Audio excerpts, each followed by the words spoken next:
So halo-halo tayo. Ooh. Wow, halo-halo. Halo-halo. Oh my God. It's so good. Magandang buhay mga ka-friendship. Happy Monday. Holiday ngayon dito kaya gumawa na tayo ng ating vlog at tutuhanin na natin itong ating pag-vlog dahil matindi ang ating pangangailangan mga ka-friendship. Charot.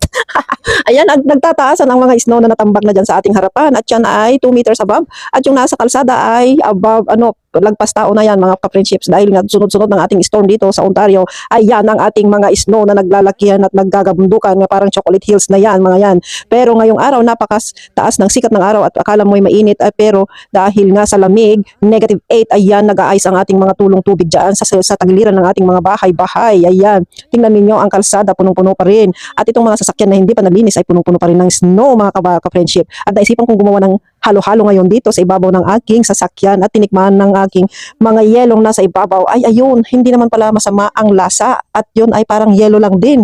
Kaya naisipan kong gumawa ng halo-halo mga ka-friendship at yan ang mga naggabundok ang mga snow dyan sa ibabaw ng ating mga bahay o bubungan. Ayan, at meron tayong halo-halo mix kaya naisipan kong gumawa ng ating halo-halo at yan ay tinuktok-tok-tok ko pa ng aking siko para madaling buksan at yan ang aking style mga ka-friendship. So ayan, hinalo na natin, binigyan natin ng ating baso, nilagyan na natin ng ating mga halo-halo mix at lumabas na tayo. Pinagyan na ng yelo ang ating baso na may halo-halo mix. Ayan, sa mismong ibabaw ng sasakyan yan. Siyempre, pupunuin natin yan at sisiksikin ang baso ng yelo.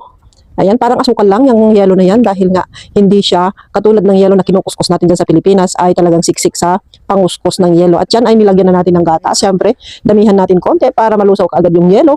At siyempre, kung kunti lang ang ating ilalagay ay talagang malulusaw dahil hindi naman siya matigas na matigas. At syempre nilagyan din natin ng halaya or yung ating yam na sinasabi. Ayan, imbes na ice cream ang ilagay ko mga ka-friendship at yun ay meron din akong stock na yam. So ayan, hinalo-halo natin at titikman na natin mga ka-friendship dahil nga curious lang ako kung talagang masarap na. Ayun, wow, talagang napa-wow ako talaga. Oh my God ako talaga sa lasa ng halo-halo made sa snow. Ayan, free. Yun na yan, pwede kong ibenta pero masama dahil nga free nga naman yung snow na nahuhulog lamang sa himpapawid at yan ay subukan na lang ninyong gumawa mga ka-friendship na nandito ngayon sa Ontario or sa Canada. O yan.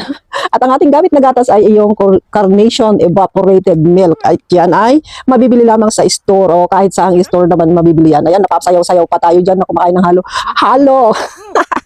At dahil hindi ko kinaya yung lamig mga ka-friendship ay pumasok na tayo sa bahay. At dito na nga natin inubos ang ating halo-halo mga ka-friendship dahil napakalamig sa labas. At maraming salamat. Hanggang dito na lang. See you sa next video. Bye!